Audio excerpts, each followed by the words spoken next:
আসসালামু আলাইকুম। সবাই কেমন আছেন? আমি খুব ভালো আছি আলহামদুলিল্লাহ এবং আশা করি আপনারাও ভালো আছেন। আজকে আমি যেটা রান্না করব, আমি আমার দাদিমার কাছে শিখেছিলাম না, খেয়েছিলাম। এই অনেক আগে ছোটবেলায় খেয়েছি। দাদিমা কয়েকবার আ উনি থাকতেন, উনার মানে আমার দাদাভাই জলপাইগুড়ি জেলা স্কুলের টিচার ছিলেন তো। তো সেই ক্ষেত্রে ওখান থেকে উনি কিছু রান্না শিখেছিলেন। এটা আসলে ধোঁকার ডালনা বলা হয়।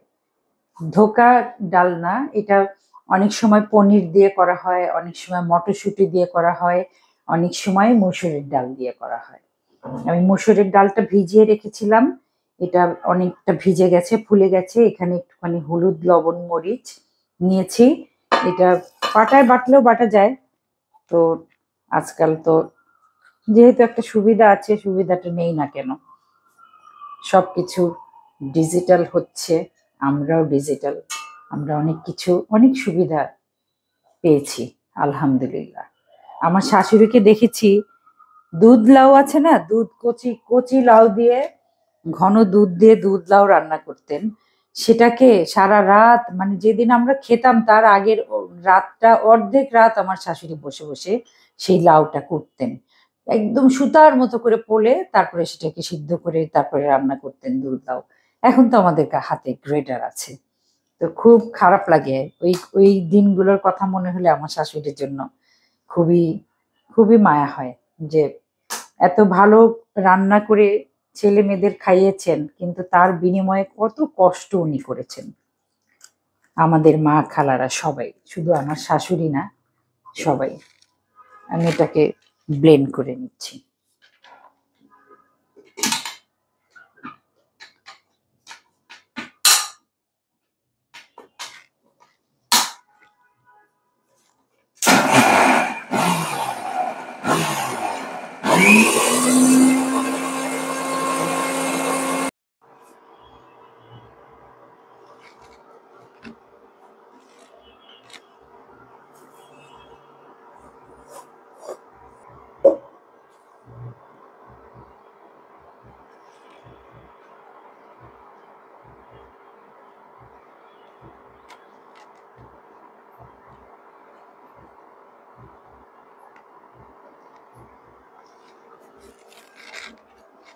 একটু ঢাকা দিয়ে রাখি, এক সাইড হলে তারপরে আমি আবার আর এক সাইড দিব।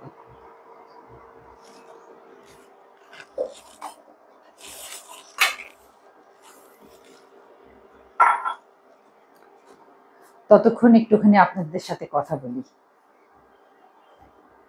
অনেক অনেক রকম ভাবে মানে আমার এই জীবনটা অনেক দিকে ভালো কাজ করে আমি ছড়িয়ে দিতে চাই।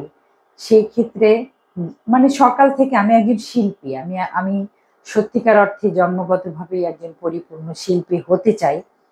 যদিও আমি নিজেকে কণ্ঠশ্রমিক ভাবতেই ভালোবাসি। তো সেখানে আ আমি মানে ঘুম থেকে ওঠা এবং আবার ঘুমানো, এই পর্যন্ত যতক্ষণ আমি জাগি ততক্ষণ পিঁপড়ার মতো আমি কাজ করতেই থাকি। আমি উম শুধু, শুধু শুয়ে বসে থাকতে আমি পছন্দ করি না। তো এই যে রান্নার চ্যানেলটা আমি করেছি, এটা নিয়ে ১ম অনেক রকম কথা ছিল। তারপরে সেই কথাগুলো বন্ধ হয়ে গেল। তখন আমি অনেক ভালোবাসা পাচ্ছিলাম আপনাদের কাছ থেকে। তো মাঝখানে আবার একটুখানি অ্যা অন্যরকম ব্যস্ততার জন্য আমি ২-১ টা মাস আমার নতুন রান্না দিতে পারিনি। তারপরেও যে আপনাদের যে অবিরাম আগ্রহ, সেই আগ্রহ থেকেই আমি আসলে এখন আবার সময় দিচ্ছি, যে আমি চিন্তা করছি যে কাউকেই আসলে অবহেলা করা যায় না। আমার যে কণ্ঠশিল্পীর পরিচয়, আমার লেখক পরিচয়, আমার রাজনৈতিক পরিচয় অথবা রাঁধুনি শিল্পী পরিচয়, এবং একটা খুব ছোট্ট একটা পরিচয় আছে যে আমি চিত্রকরও বটে। অনেক অনেকে বলতে পারে যে এত নাম করার কি দরকার? কিন্তু এভাবে দেখবেন না। একটাই জীবন। অনেক শখ, অনেক নিজের শখ পূরণ করার, আমার যদি পরিবার থেকে কোনো বাধা না থাকে, তো সেখানে অন্য কারো বাধা তো থাকার কথা না। তো আমি একজন প্রথমত মানুষ এবং শেষত আমি পরিপূর্ণ একজন ভালো মানুষ হওয়ার চেষ্টা করি। সেই সব রকম ভালো কাজ দিয়েই আমার সকাল থেকে রাত পর্যন্ত আমি আমার ধর্মীয় আহ, যে কাজগুলো সেগুলো আমি বাদ রাখলাম, সেগুলো একদম একান্তই ব্যক্তিগত। এখানে আমি যেতেই চাচ্ছি না, এটা আমার একদম নিজস্ব চিন্তাধারা, নিজস্ব পারিবারিক শিক্ষা। কিন্তু সামাজিকভাবে আমি নিজেকে একজন ভালো মানুষ হিসেবে প্রতিষ্ঠিত করতে চাই। সেই দিক থেকে আপনারা আমার সাথে থাকবেন, আমি জানি আপনারা আমার সাথে আছেন, এবং আমি আমি বিশ্বাস করি যতটুকু আমি আপনাদের দিতে পেরেছি তার চেয়ে অনেক বেশি ভালোবাসা আপনারা নিরলসভাবে আমাকে দিয়ে যাচ্ছেন। তো যাই হোক, আমার ডালটা এখন দেখি, ধোকার ডাল না,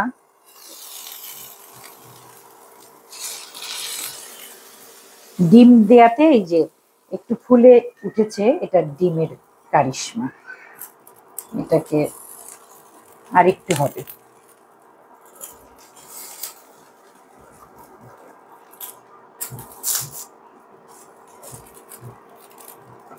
আরেকটু হলে আমি আমি ইচ্ছা করলে আরেকটা বাটিতে নিতে, আরেকটা প্লেটে নিতে পারি। না, একটুখানি এদিকে বাকি আছে, আমি তাহলে একটা প্লেটে ঢালি বরঞ্চ।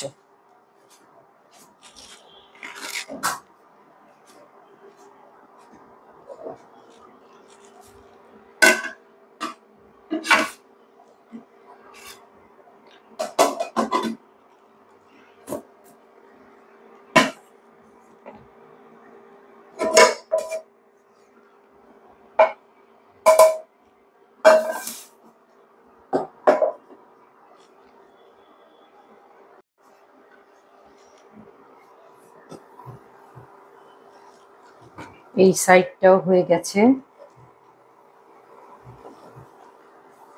আমি এই উল্টিয়ে দিয়ে 1 চিমটি তেল দিয়েছিলাম। এখন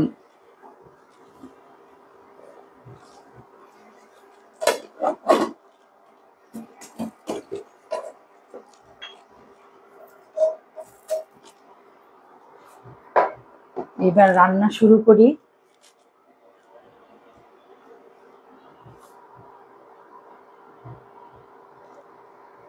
একটু ভাজাভুজির তেল মাত্রই ভেজেছি। তেল পুরানো তেল, অনেক বেশি পুরানো হলে ব্যবহার করা উচিত না। সেক্ষেত্রে 2-3 দিনের তেল অবশ্যই ব্যবহার করবেন না আপনারা, কিন্তু এক্ষুনি ভেজেছি সেই তেলটা আমি দিতেই পারি।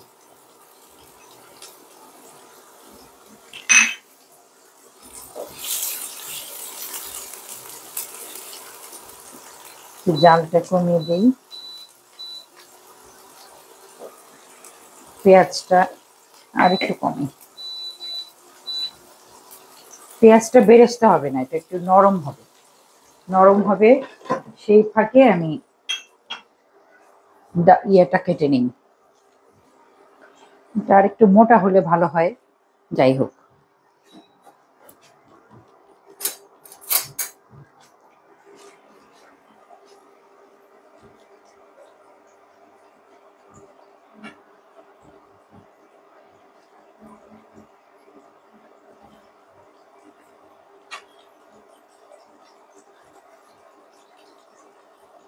যারা মাছ মাংস খান না তারা এই এই খাবারটা খাবেন। অনেক অনেক মজার একটা খাবার। তো ওখান থেকেই কিন্তু আসলে এসেছে মনে হয়, যে পনির, তারপরে মটরশুঁটি, মানে যারা সত্যি কথা যারা মাছ মাংস খান না তাদের তাদের তাদেরকেই একটা মাছ মাংসের একটা স্বাদ দেওয়ার একটা ব্যাপার। মসুরের ডাল অনেক স্বাদের, একটু গরম তো হাতে ধরে কাটা একটু মুশকিল। আমি কাটা হোক, আমি আসছি। হলুদ, মরিচ, লবণ,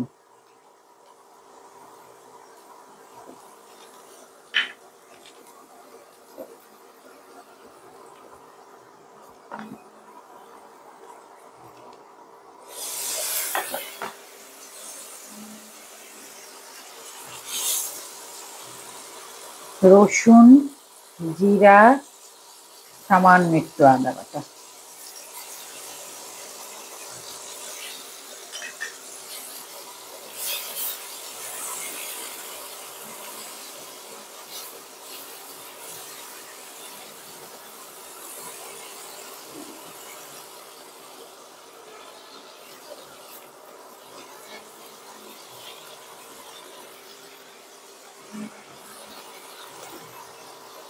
তো মশলাটা কষানোর একটা ব্যাপার আছে, কারণ হলুদ মরিচের আদা রসুনের কাঁচা গন্ধটা পাওয়া যাচ্ছে। এটা মশলাটা কষানো হোক, আমি আবার আসছি। মশলাটা একবার কষালাম, আবার একটুখানি ধনেপাতা দিচ্ছি, দিয়ে আবার একটু পানি দিব। আমি না মশলাটা মানে কষানোর সময়ই সবচেয়ে বেশি শ্রমটা দেই। শ্রম মানে কি, মানে এই যে দাঁড়িয়ে থেকে রান্না করার পা দুটো ব্যথা করে। রান্না শেষে মনে হয় কেউ একটু পায়ের পাতাটা টিপে দিলে ভালো লাগতো, কিন্তু তখন আর। নাতনিরা মাঝে মাঝে পায়ের পাতার উপর বসে, এক সেকেন্ড বসলেই বলে আর কত দাদিম। যদি বলে একটু পায়ের উপর বসো তো শোনা, বলে এক সেকেন্ড বসার আগেই উঠে যাবে, বলবে আর কত দাদিম। আমার ছেলের ঘরের দুইটা মেয়ে, খাদিজা আমিনা, ওরা আমাকে ডাকে দাদিম। আর মেয়ের ঘরের জুয়াইরিয়া, আম্মার আর মোহাম্মদের মুখে এখনো বুলি ফোটে নাই, ওরা আমাকে ডাকে দাপু। আমি শিখিয়েছিলাম নানি আপু, নানি হই, নানি আপু। তো হঠাৎ করে একদিন জুয়াইরিয়া তো প্রথম, জুয়াইরিয়াকে শিখিয়েছিলাম। তো তারপরে দেখি জুয়াইরিয়া ডাকছে দাপু। তা আমার এত ভালো লাগলো ডাকটা, সেই ডাকটা আমি রেখেই দিলাম। তো আপনারা যারা ইতোমধ্যেই দাদি নানি হয়েছেন তারা জানবেন নিশ্চয়ই, যেটা একটা জীবনের বেহেশতি অধ্যায়। আলহামদুলিল্লাহ। আমার বন্ধু বান্ধবীরা, মানে বান্ধবীরা, এখনো কেউ আছে যে ছেলে বিয়ে দিয়েছে মাত্র, তাদের কোনো নাতি নাতনি নাই এরকম, কিন্তু আমার অলরেডি 5টা নাতি নাতনি আলহামদুলিল্লাহ। আমার জুয়াইরিয়া, আম্মার, মোহাম্মদ, ওরা অস্ট্রেলিয়া প্রবাসী এখন, মানে মোটামুটি সেট হয়ে গেছে। আর খাদিজা আমিনা এখনো আমার কাছে আছে। এই যে দেখেন চৌকো করে কাটা ধোকা, এই ধোকা আপনি পনির দিয়েও দিতে পারেন, মটরশুঁটি দিয়েও দিতে পারেন, আবার এটা মসুরের ডাল দিয়ে করলাম ধোকা আর কি, কিন্তু খেতে অনেক মজা, কোনো অংশেই মাছ গোস্তের চেয়ে কম না। এখানে আমি ইচ্ছে করলে একটুখানি দই দিতে পারতাম, দরকার নাই, মশলাটা অনেক ভালোভাবে কষানো হলে এটাই একটা, আমি সে আছে যখন একটুখানি আর একটু ধনেপাতা দিয়ে নেই। আর হতে হতে আমার মনে হয় আর একটুখানি 1 চিমটি পানি লাগবে। এইবার যে বলক আসবে, এইবার আর কিছু করতে হবে না, এটা হয়ে যাবে।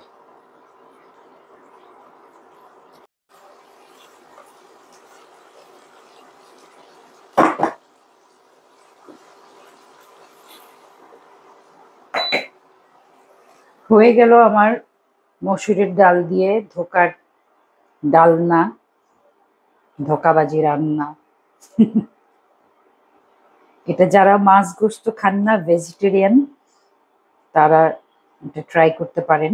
সেই ক্ষেত্রে আর একটা ব্যাপার যে ভেজিটেরিয়ান তো অনেক রকম থাকে, যে কেউ কেউ দুধ খান না, যারা ওভো ভেজিটেরিয়ান মানে যারা ডিম খান না, তাদের এখানে এই জায়গার মধ্যে ডিমটা ব্লেন্ড করার সময় ডিমটা না দিলেও চলবে। আর মসুরের ডাল এমনিতেই বাটলে মানে যখন চুলায় দেওয়া হয় সেটা লেগে যায়, একসাথে লেগে যায়, আমরা পেঁয়াজও খাই সেরকম। এটা খুবই মজাদার একটা রান্না, একটুখানি অন্যরকম। আমি ইচ্ছা করলে এটা পরোটা দিয়েও খেতে পারি, আমি এই শুধু এটা খেয়েও ডিনার সারতে পারি, যদি আমার আমার বিটা ক্যারোটিনের বাড়তি সমস্যা না থাকে। কারণ হলুদ শাকসবজি এবং হলুদ গ্রেন, তাতে তাতে আসলে বিটা ক্যারোটিন থাকে, এবং যাদের আর্থারাইটিসের প্রবলেম থাকে তাদেরকে তো ডাক্তার মসুরের ডাল খেতে মানা করেন। তো সেগুলো যার যার নিজের নিজের মতো করে নিজে বুঝে বুঝে খাবেন। আমি একটা মানে নিজে খাওয়ার জন্য, পরিবার খাওয়ার জন্য রান্না করেছি, সেটা আপনাদের সামনে উপস্থাপন করলাম। সবাই ভালো থাকবেন। আল্লাহ আপনাদের সবাইকে অনেক ভালো রাখুক। আমার জন্য অনেক দোয়া করবেন। আসসালামু আলাইকুম।